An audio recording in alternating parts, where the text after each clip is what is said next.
Bonjour, je m'appelle Nelly, je suis auxiliaire de vie, salariée dans une association depuis 1999. En 2004, j'ai passé mon diplôme d'auxiliaire de vie sociale. Ma direction m'a présenté Philippe pour intervenir auprès des seniors. Je lui ai dit que je m'étais débrouillée toute seule.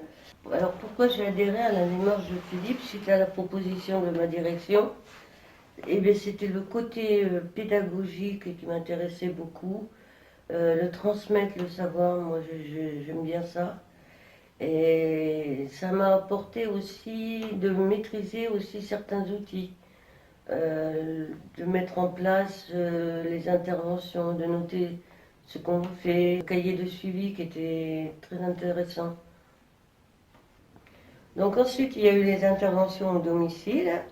Ma première intervention était sur une personne qui avait un gros patrimoine et qui gérait tout par mail. Donc il fallait lui réexpliquer comment ouvrir ses mails, faire la différence entre un mail envoyé et un mail reçu. Et régulièrement, il fallait revenir pour faire des piqûres de rappel. Il y a eu aussi un monsieur qui avait fait l'acquisition de matériel informatique, c'est-à-dire un ordinateur et un téléphone. Donc là, j'ai effectué la mise en place de tous ces logiciels.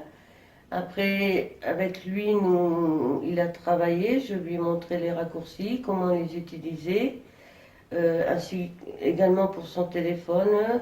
Je lui ai fait mettre en place tout son répertoire, je lui ai montré les sonneries et tout ça. Et je suis revenue une fois après pour vérifier qu'il maîtrisait bien.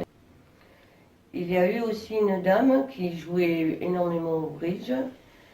Donc j'ai mis en place un raccourci sur son bureau de façon qu'elle ait accès facilement à son jeu ainsi qu'à sa boîte mail parce qu'elle avait des difficultés à ouvrir les onglets. Alors les besoins. Pour les femmes, c'est essentiellement le lien familial.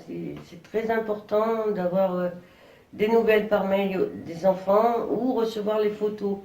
Elles sont très très contentes de recevoir les photos des enfants, des petits-enfants, des fois des arrière-petits-enfants. Et elles sont très satisfaites de pouvoir tout gérer elles-mêmes à la fin, de pouvoir les ouvrir, les regarder, quelquefois les mettre en fond d'écran et tout ça. Pour les hommes, ça l'est plutôt technique. C'est des pannes techniques et ponctuelles, mais qui peuvent être récurrentes aussi, puisqu'il y a des oublis ou des erreurs de manipulation.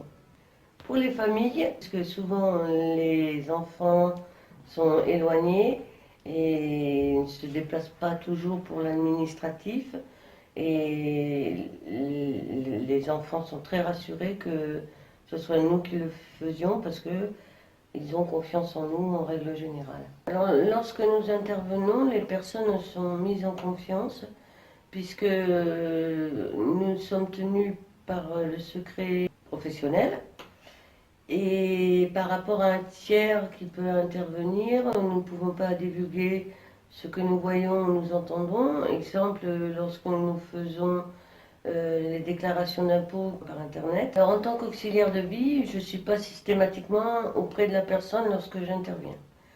Au numérique, si. La personne elle est devant l'ordinateur, moi je suis à côté et c'est moi qui la guide totalement pour qu'elle fasse. L'essentiel de l'intervention, c'est faire. La personne doit rester autonome un maximum de temps.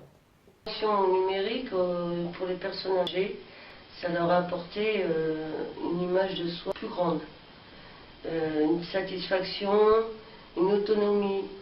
Même vis-à-vis des tiers, elles peuvent dire oui, je réussis à faire ça, je t'envoie un mail et tout. Pour moi, je pense que ça va être obligatoire que les auxiliaires de vie intègrent l'accompagnement numérique. C'est plus valorisant de transmettre quelque chose de concret qui est dans le quotidien. Et par rapport à mes collègues, je pense qu'il y a peut-être une petite appréhension, parce que c'est un truc qu'elles ne pensent pas maîtriser, mais c'est tellement basique que une petite formation suffit pour qu'elle puisse passer le cap de transmettre l'informatique.